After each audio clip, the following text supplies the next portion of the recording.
El sol golpeaba mi piel con la promesa de sal y calidez. El olor a protección solar mezclado con humo lejano de los barcos mientras miraba las gaviotas sobre el muelle y la brisa me enredaba el cabello. Tenía la maleta abierta a mis pies, 3 vestidos cuidadosamente doblados dentro, la toalla de rayas colgando del brazo y la sensación de alivio tras meses de trabajo constante, el corazón latiendo con un ritmo casi infantil ante la idea de un crucero por fin. Fue entonces cuando mi teléfono vibró en el fondo del bolso, un zumbido seco que cortó la serenidad del puerto como una cuchillada. Vi la pantalla y leí las palabras de mi hijo Javier. No irás con nosotros al crucero, solo es un viaje familiar. En ese instante mi corazón se congeló y la arena bajo mis pies pareció desvanecerse. No era una broma, no era un olvido, era una decisión escrita con la sencillez de un mensaje. Me quedé inmóvil, con el olor a mar en las fosas nasales y el ruido de las maletas rodando detrás de mí, mientras las risas de otras familias flotaban en el aire, y yo intentaba recomponer un sentido que había sido arrancado en una sola línea de texto. A mis 61 años, ese viaje era un hueco de luz en la rutina de cuotas y anocheceres de ahorro, un pequeño lujo que había comprado con paciencia. Lo que en apariencia era solo una fractura en un viaje se convertiría en la chispa que iluminaría años de concesiones, en el principio de una decisión que cambiaría mi vida.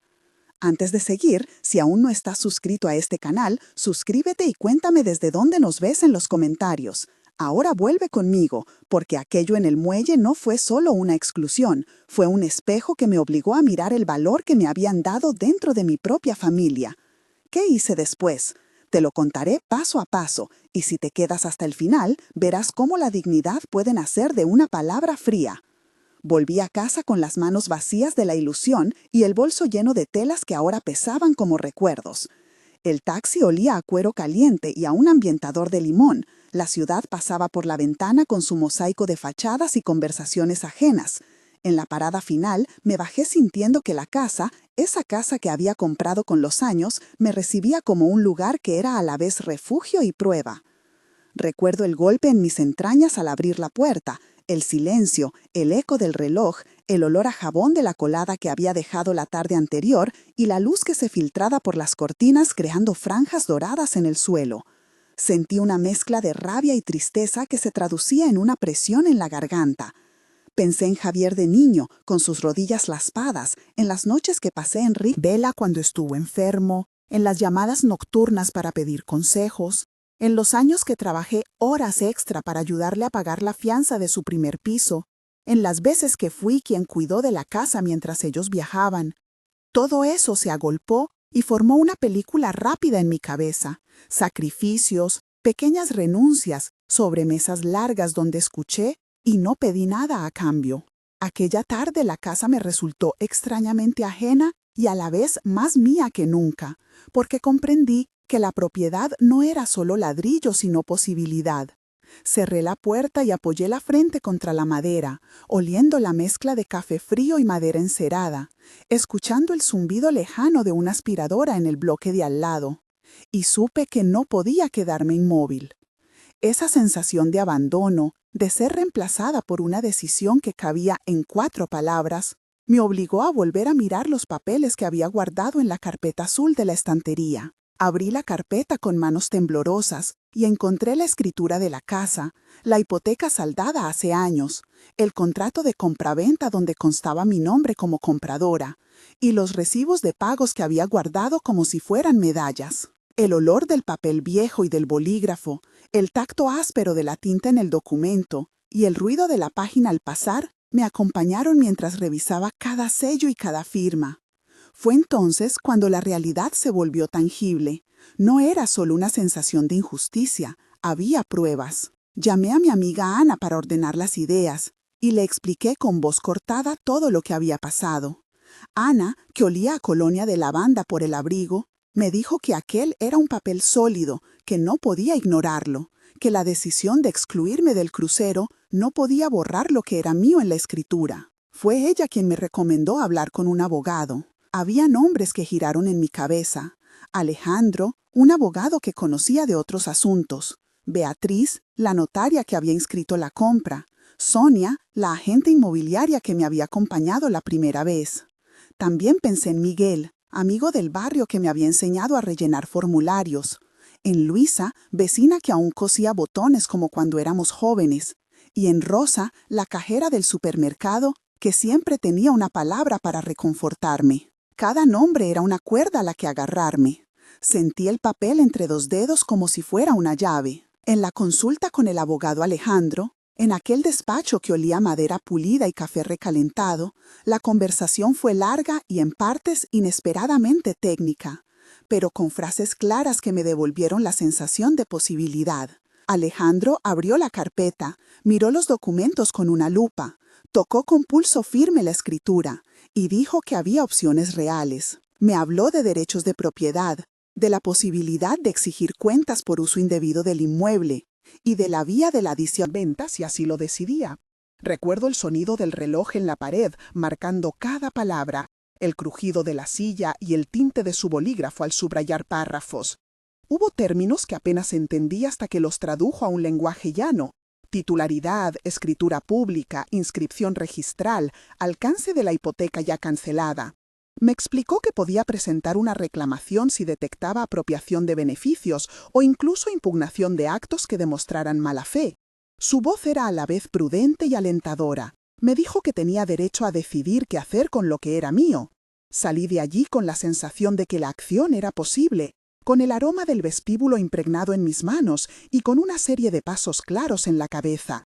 Mi backstory, lo que me convirtió en quien era cuando esa frase llegó al muelle, se remontaba a años de trabajo constante, a noches de coser y limpiar para que Javier pudiera estudiar, a una vida en la que poner las necesidades de los demás por delante se convirtió en rutina. Crecí en un barrio donde las cocinas olían a tomate y rosa, donde el dinero era una cuenta que se medía en mesuras, donde aprendí a ahorrar en pequeñas monedas y a darle a los demás el lugar central sin esperar que me devolvieran el gesto. Trabajé en la biblioteca municipal y después en una pequeña oficina administrativa donde aprendí a manejar papeles, a leer contratos y a confiar en la palabra escrita más que en las promesas verbales. En mis 30 y pocos años compré la casa con esfuerzo, con préstamos pagados a plazos, con jornadas largas y fines de semana dedicados a recortar gastos, siempre pensando en darle a mi hijo un colchón donde crecer. Aquella historia formó una matriz de paciencia y resistencia, pero también un hábito de invisibilidad que había llegado a normalizar. Entender que esa invisibilidad se había transformado en exclusión abierta fue un golpe inesperado. En la segunda parte de mi vida, tras la jubilación parcial, había imaginado viajes, tardes de pintura y reuniones con amigas. El mensaje en el muelle cortó esas proyecciones, pero las pruebas que encontré en la carpeta también me ofrecieron una salida, una forma de recuperar agencia sobre una vida que había cedido tanto tiempo. Recuerdo noches en vela tras jornadas de trabajo, el olor a infusión tibia junto a la lámpara, el roce del bolígrafo al apuntar las cuentas, la sensación de orgullo al ver que un pago más quedaba marcado como saldado. También recuerdo las voces que me decían que todo estaría bien, los abrazos de Marta, la esposa de Javier, en fiestas familiares, el aroma de su perfume cuando abrazaba a mi hijo en Navidades, y las pequeñas grietas que empezaron a formarse en la intimidad. Llamadas que no devolvían, planes que se postergaban, una vez que me pidieron posponer una visita porque no cuadraba en la agenda de sus vacaciones. Mis recuerdos no eran solo sacrificio, también eran amor y entrega, pero con un tinte de acostumbramiento que ahora veía con otros ojos. Esa mezcla de cariño y costumbre había permitido que se normalizaran gestos que hoy me dolían. Entender todo eso me llevó a una decisión difícil. No quería castigar por dolor, pero tampoco permitir que el desprecio se consolidara como norma. Tras la consulta con Alejandro, tracé un plan que tuvo la forma de una serie de pasos precisos. Primero, recopilar todas las pruebas de pago y la escritura. Luego, pedir al registro una nota simple para verificar la titularidad actual. Después, solicitar una cita en la notaría con Beatriz para revisar si había cargos ocultos o actos recientes. Llamé a Sonia, la agente inmobiliaria, para informarme del valor actual de mercado y tener una idea realista. Cada llamada generó sonidos y sensaciones. El clic del teléfono, la respiración contenida antes de hablar, la voz cálida de la otra persona ofreciendo detalles. En una conversación con Sonia, ella describió con precisión cómo estaban las ventas en el barrio, el olor a pan recién hecho desde la ventana de su oficina, y la posibilidad de una venta rápida si lo decidía. Hubo una lucha interna. La idea de vender la casa que había comprado con tanto esfuerzo me producía náuseas y alivio a la vez. ¿Vender para castigar? ¿Vender para recuperar libertad? Me debatí entre la moralidad y la practicidad, entre el recuerdo de las habitaciones y la necesidad de poner límites. Sentía en la boca el sabor metálico de la decisión, la tensión en los hombros y el palpitar de la determinación. La fase de planificación incluyó muchas conversaciones extendidas. Con Alejandro mantuve diálogos técnicos para entender las implicaciones fiscales y los plazos de una posible venta. Conmigo misma tuve debates íntimos, noches en las que miré las paredes y hablé en voz baja sobre lo que significaba renunciar a un símbolo de esfuerzo por recuperar a la persona que había dejado de cuidarse. También hablé con Luisa, que me ofreció ayudas prácticas, con Miguel, que me acompañó a la oficina del registro, y con Anas, que se ofreció a cuidar cosas si hacía falta. En esas semanas fui a la notaría, al registro de la propiedad y a la oficina bancaria. Sentí en la lengua la amargura del café de oficina, la textura del sello en la piel al firmar documentos, el frío del mostrador de la notaría al apoyar las manos. Consulté con el banco por la posibilidad de reintegrar cantidades que aparecían en la cuenta de la hipoteca ya saldada. Revisé facturas y recibos que confirmaban pagos hechos hace años. Todo aquello no era solo papeleo. Era la confirmación de que la decisión de excluirme no se apoyaba en la falta de pruebas, sino en una manera de usar mi vida cuando les convenía. En una tarde en la sala, tras decidir que vender podía ser una herramienta de cambio más que un castigo, escribí una carta que dejé sobre el tipé. La mesa junto a las llaves. La carta olía a papel y tinta, y en mi mente sonaban los nombres: Javier, Marta, Ana, Miguel, Luisa, Rosa, Alejandro, Sonia, Beatriz. En la carta expliqué con voz serena que había decidido vender la casa porque había sentido que ya no era parte del proyecto familiar, que necesitaba recuperar libertad y dignidad, que no buscaba venganza sino coherencia con mis necesidades. Dejar la carta fue un acto simbólico que me liberó el pecho. Al colocarla, sentí el ruido seco del papel y el latido más tranquilo de alguien que había tomado una decisión consciente. Esa noche dormí mal, con la ventana abierta y el olor del mar llegando en sueños, preguntándome si había sido demasiado firme o justo suficientemente clara. La ejecución fue un acto ceremonial y también burocrático. Fui con Sonia a hacer fotos para el anuncio, tocando las paredes, abriendo armarios, sintiendo el crujido de las tablas del suelo, el olor a jabón de lavanda en la cocina y el silencio que dejaba la ausencia de conversaciones. Tuvimos un diálogo amplio en el que hablamos de precios, tiempos y condiciones. Sonia dijo que el mercado era favorable y explicó cómo la exposición en portales aumentaría las visitas. Hicimos una sesión de fotos con luz natural. Las cámaras captaron la textura del sofá, el brillo de la cocina, las llaves sobre la mesa donde antes dejé la carta. Al publicar el anuncio sentí un vacío y una claridad extraña, como si cada clic fuera una medida de mi avance. En ese proceso llamé a Alejandro para que preparara el contrato de arras y la escritura para el momento de la firma. Hubo días en que me pregunto si habría otra vía menos dolorosa, pero cada ritual, desde pintar una pared hasta limpiar el polvo de los estantes, fue una puesta de punto para una nueva vida. Las conversaciones con Javier fueron tensas, largas y en varias etapas. En la primera, cuando le di la noticia de la venta, su voz se tensó y las palabras se convirtieron en reproches y en intentos de manipulación. Tuvimos un diálogo frente a frente en la cocina, con el olor a café recién hecho, la luz de la mañana entrando por la ventana y las manos entrelazadas sobre la mesa. Javier empezó con un tono impaciente. ¿Por qué haces esto ahora? Yo respondí con calma, explicando que no era un acto de maldad, sino de respeto por mis límites. Él contestó con argumentos sobre cómo dañaría a Marta y a los niños que habían crecido en esa casa, que era un golpe injusto.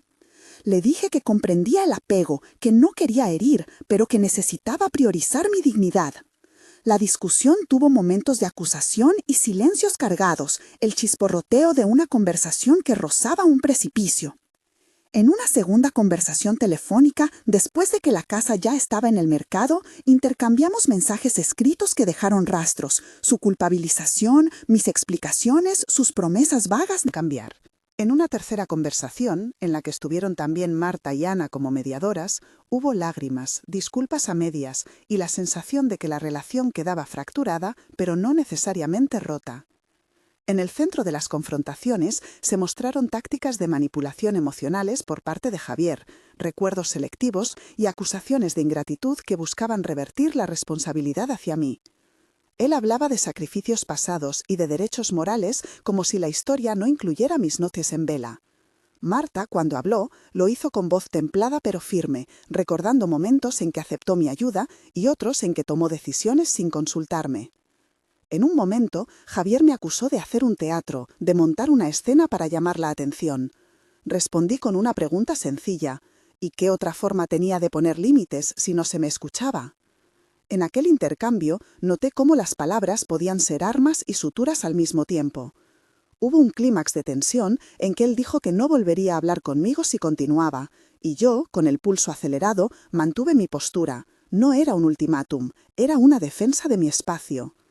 Las sensaciones físicas acompañaron cada frase, la respiración entrecortada, el sabor salado de las lágrimas no derramadas, el calor en las manos al apretar el móvil como si fuera la pequeña tabla de salvación. En paralelo a la venta, realicé los trámites legales necesarios para una operación limpia y segura. Presenté en el registro la nota simple que confirmaba la titularidad, solicité a la notaría la redacción de la escritura de compraventa y acordé con el comprador las condiciones de arras. El proceso implicó cita en la notaría, comprobación de cargas y comprobación de que no existían gravámenes sobre la propiedad. Firmé poderes de representación temporal para agilizar trámites menores y acordé con el banco la cancelación definitiva de anotaciones registrales. Todo se formalizó con documentación en regla, certificados y firmas ante fedatario público, garantizando que la venta fuera incontestable. El procedimiento fue claro, con plazos y obligaciones bien detalladas para todas las partes, y me proporcionó una seguridad tangible para evitar futuras reclamaciones. En ese tramo, experimenté el orden del papeleo como un bálsamo que convertía una decisión emocional en un acto administrativo respetable. Tras la venta, llegó la desolación y, al mismo tiempo, el primer respiro de libertad. Con el dinero hice una lista de prioridades: pagar deudas residuales, reservar un pequeño colchón para emergencias, matricularme en un curso de pintura que siempre había querido hacer y comprar un billete de ida a una ciudad que me llamaba desde siempre, Lisboa. Empaqué algunas cosas con la ayuda de Ana y Miguel, cada objeto evocando una memoria: el olor del cartón nuevo, el roce de las telas y el sonido de las cajas apiladas en la sala. La despedida de la casa fue ritualizada, una última caminata por las habitaciones, tocando las paredes, oliendo el aire, dejando una pequeña foto en la repisa para que no todo se fuera con el llavero. Al cerrar la puerta por última vez, sentí el metal frío en la palma y un vacío lleno de posibilidades. No fue una victoria estridente, fue algo más parecido a una respiración profunda después de mucho tiempo aguantando. El viaje a Lisboa fue un reencuentro con el mundo. Al aterrizar, sentí el olor a pasteles recién hechos, las calles empedradas resonando con pasos, el salitre en el aire y la luz suave que bañaba los azulejos. Me alojé en un hostal pequeñito, cuyo recepcionista, llamado Carlos, me habló con una cadencia amable y me recomendó cafés, galerías y paseos por el río.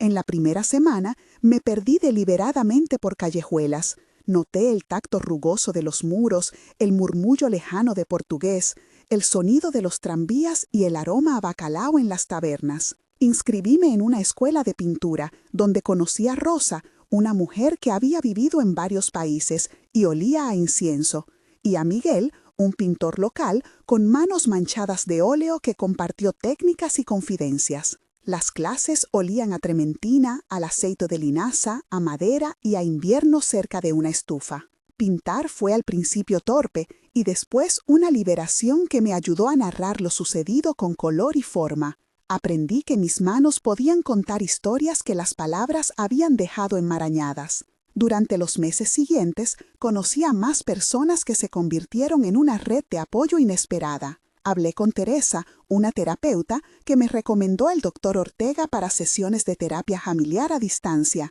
y con Javier, a través de mensajes, que, con el tiempo, empezaron a perder el filo acusador y a ganar algo de humildad. Hubo un momento en el que Marta envió una nota pidiendo conversar, y aunque al principio la rechacé, acepté una videollamada mediada por Ana. Aquella llamada olía a té, a intentos de explicación y a voces que buscaban reconstruir algo frágil. En paralelo, empecé a recibir mensajes de otros que leyeron mi carta y me contaron historias propias de heridas similares. Las palabras de solidaridad olían a café compartido, a comprensión, y reforzaron mi sensación de que mi decisión no había sido egoísta sino necesaria. Abrí una cuenta en un grupo local de pintoras y participé en la primera exposición colectiva, donde vendí 3 cuadros. El olor a barniz en la sala de exposiciones marcando un punto de llegada. Hubo momentos de tensión máxima que definieron el alta tensión del proceso. Uno ocurrió cuando Javier apareció sin avisar en mi piso del centro de la ciudad, tocando el timbre con fuerza y con la mirada cargada. La escena fue breve pero densa.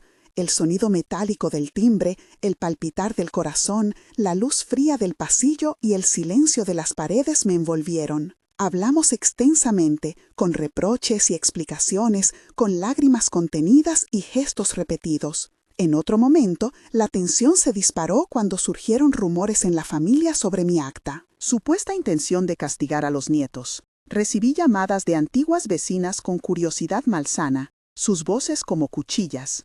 En un tercer episodio, cuando la compraventa estaba a punto de cerrarse, recibí una carta de un conocido en la que se ofrecían asomos de apoyo a Javier, intentando mediar con una oferta de préstamo para impedir la venta. Esos episodios fueron ráfagas que dejaron marcas, cada una acompañada de recuerdos y decisiones internas. Aferrarme a mi dignidad o ceder para evitar dolor a otros. Elegí la coherencia más que la comodidad y aprendí que poner límites puede doler, pero también enseña a respetarse. Alrededor del punto en que la documentación era irrefutable, quiero hacer una pausa para preguntarte algo y crear comunidad.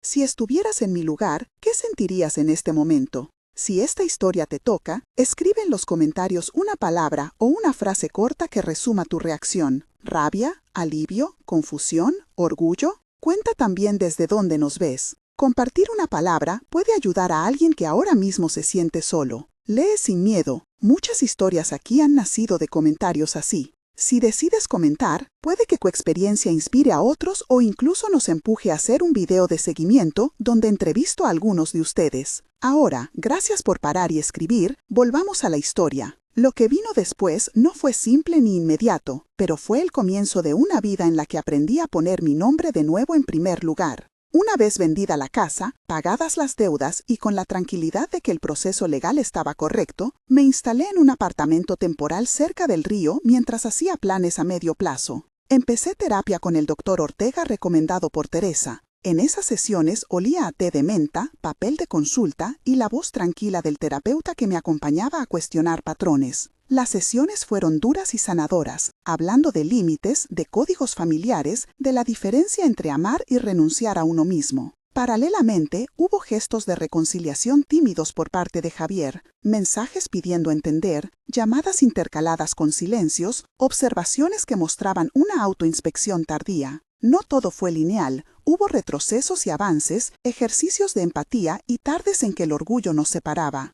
En una conversación crucial, Javier me ofreció un documento de disculpa y propuso un acuerdo para mantener cierta relación con respeto. Acepté la posibilidad de reencuentro con cautela y propuse límites, visitas planificadas, conversaciones con un mediador cuando vinieran temas espinosos, respeto por mis decisiones económicas. Estos términos fueron el fruto de meses de trabajo personal. En los meses siguientes me reinventé como persona autónoma. En Lisboa, hice una pequeña exposición donde vendí algunas obras. La sala olía a pintura fresca y a vino blanco servido en copas, y numerosas personas vinieron a decirme que mis cuadros les hablaban de resistencia. Volví a conectarme con amigas de siempre. Ana me visitó, Luisa escribió cartas y Rosa me envió fotografías para mantener el contacto. Empecé a planear un pequeño taller de pintura para personas mayores que soñaban con aprender. Contraté a Sonia como consultora para gestionar temas prácticos y mantuve contacto con Alejandro por cuestiones fiscales y de seguridad jurídica. Abrir ese taller me dio la posibilidad de ayudar a otros a encontrar su voz y explicar con la práctica cómo poner límites sin destruir lazos necesarios. En el proceso legal, expliqué y dejé constancia de mis motivos en documentos que Alejandro archivó. Preparé junto a la notaría los justificantes de la operación, los certificados de cargas canceladas, la declaración de la operación ante el registro y la acreditación de transferencias. Todo lo práctico estuvo debidamente documentado para evitar reclamaciones posteriores. Estas medidas fueron esenciales para que mi decisión no quedara en un limbo emocional, sino en un acto transparente y defendible. A un mes de los hechos, las sensaciones eran de asombro y de construcción. Había recibido visitas de amigas, mensajes de apoyo de desconocidas que compartieron historias similares y una sensación física de menos tensión en el cuello y los hombros. Había pagado los últimos recibos pendientes y reservado plaza en un curso intensivo que empezaría en 6 semanas. En esa primera etapa vi a Javier a distancia. Hablamos por teléfono con una cortesía nueva que no existía antes, y lo noté vacilante, a la espera de una respuesta. Su orgullo y su culpa convivían en un mensaje que olía a disculpa a medias. Yo, por mi parte, empecé a dormir mejor, a sentir el alivio de las decisiones claras, a dibujar con más seguridad y a escuchar música que no había cargado de memorias tristes. El balance económico era equilibrado, había suficiente para mis necesidades sin desmedro. Sentía que la decisión, por dolorosa que fuera, me devolvía autorrespeto. A los 3 meses, las cosechas emocionales empezaron a aparecer con más nitidez. Había comenzado terapia grupal online con Teresa y allí compartí parte de mi experiencia. Recibir y dar apoyo me hizo comprender que no estaba sola en esa mezcla de pérdida y libertad. Javier y yo tener encuentros mediatizados por Ana. Costó, hubo silencios incómodos, pero también risas tímidas. Marta se mostró más sincera en sus disculpas y propuso colaborar en proyectos que respetaran mis límites, como compartir la custodia de recuerdos familiares de manera equitativa. En lo práctico, había organizado mis finanzas, hecho una reserva para emergencias y planificado una posible compra pequeña de una vivienda más adecuada a mis nuevas prioridades. Empecé a impartir clases de pintura en un centro cultural local y la sensación de utilidad se mezcló con orgullo. Las cartas que escribía a mis amigas ya no eran de reclamo, sino de narración de pasos concretos. 6 meses después, las cosas habían tomado una forma más estable. Había expuesto de nuevo, vendido obras y abierto un taller semanal con 5 alumnas regulares. Algunas tardes compartíamos té y risas, y el olor de la pintura se volvió sinónimo de trabajo y alegría. Javier y yo mantuvimos una relación con límites claros. No todo se había arreglado, había heridas que tardarían en cicatrizar, pero había respeto y cuidado real en las llamadas. Marta y yo habíamos aprendido a comunicarnos con menos defensas y más transparencia. Mis finanzas eran sólidas, con un colchón para imprevistos y una rutina que incluía terapia, pintura, paseos y llamadas semanales a Ana. La libertad no había llegado sin precio, pero sí con la sensación de que ahora mi tiempo me pertenecía. Aprendí que la dignidad no es un lujo, sino una decisión práctica que se materializa en actos cotidianos. En las cartas que guardé, en las conversaciones que ahora tenían pausas respetuosas y en los cuadros que colgaban con orgullo en mi sala, encontré un nuevo relato. En retrospectiva, la frase en el muelle fue una herida y a la vez una alerta. Me obligó a revisar un contrato con la vida que yo misma había firmado sin leer las letras pequeñas. Vender la casa no fue un acto de ira, sino de coherencia. Legalmente, cada paso estuvo documentado, la compraventa registrada y las obligaciones canceladas, con pruebas en escritura y certificados que dejaron la operación a prueba de futuros cuestionamientos. Más allá del procedimiento, el cambio real fue íntimo: recuperar mi tiempo, mi voz y la posibilidad de decir no sin sentir culpa. La lección fue que el amor que no respeta límites no es cariño, sino comodidad. Si esta historia te ha tocado y quieres seguir viendo cómo evoluciona, suscríbete al canal. Aquí contamos historias reales con documentación y reflexión que ayudan a quienes se sienten invisibilizados a encontrar herramientas para decidir. Tu suscripción ayuda a que estas voces lleguen a más personas y a que podamos compartir recursos legales, terapéuticos y prácticos en futuros capítulos. Gracias por acompañarme en este camino y por compartir tus palabras en los comentarios.